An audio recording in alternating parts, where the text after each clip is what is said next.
महाराष्ट्र के उप मुख्यमंत्री देवेंद्र फडणवीस ने कहा, ये बहुत ही खुशी का पर्व है हम सभी के लिए, विशेषकर महाराष्ट्र में गणेश पर्व सभी के लिए खुशियां लेकर आता है।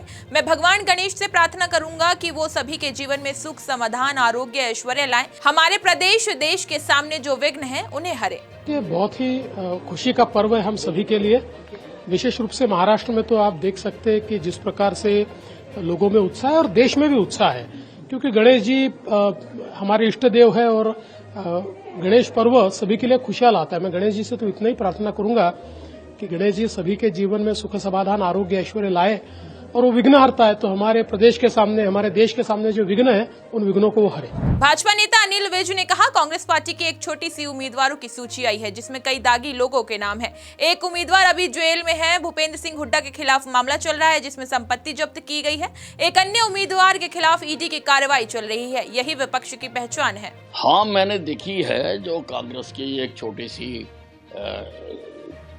कैंडिडेट्स की लिस्ट आई है, उसमें कई दागदार लोग हैं। एक सज्जन तो आज भी जेल के अंदर है। फिर भूपेंद्र सिंह हुड्डा के ऊपर केस चल रहा है।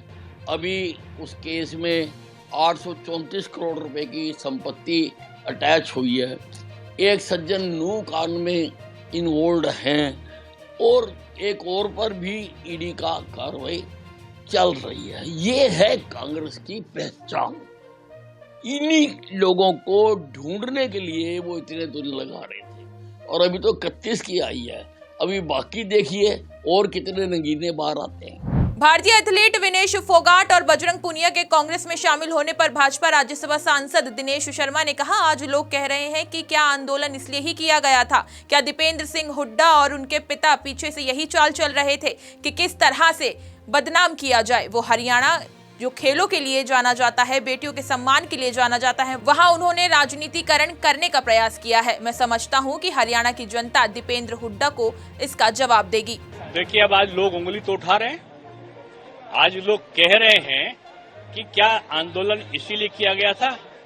क्या दीपेंद्र हुड्डा और जो उनके पिताजी हैं वो लोग पीछे से क्या यही चाल चल रहे थे कि किस प्रकार से भारत सरकार को बदनाम किया जाए, किस प्रकार से खेल को राजनीति का अड्डा बनाया जाए?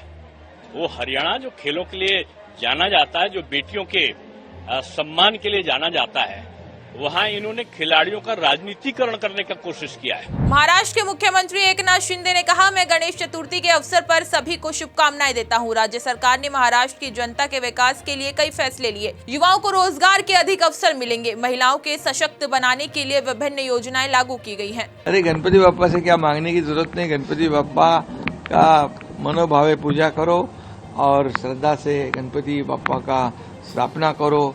अभी ये महाराष्ट्र में गणेशोत्सव शुरू हुआ है, गणपति बाप्पा का आगमन हुआ है और सभी लोग इंतजार कर रहे थे गणपति बाप्पा के आगमन की। आज आगमन हुआ है। कल ही से गणपति, पर 2 दिन पहले से गणपति आना शुरू हो गया और आज सभी जगह पे मनोभावे श्रद्धा पूर्वक आरती हो रही है, स्थापना हो रही है और इसलिए सभी राज्य के सभी जनता को, गणेश भक्तों को मैं हार्दिक शुभकामनाएं देता हूँ, बहुत बहुत बधाई देता हूँ।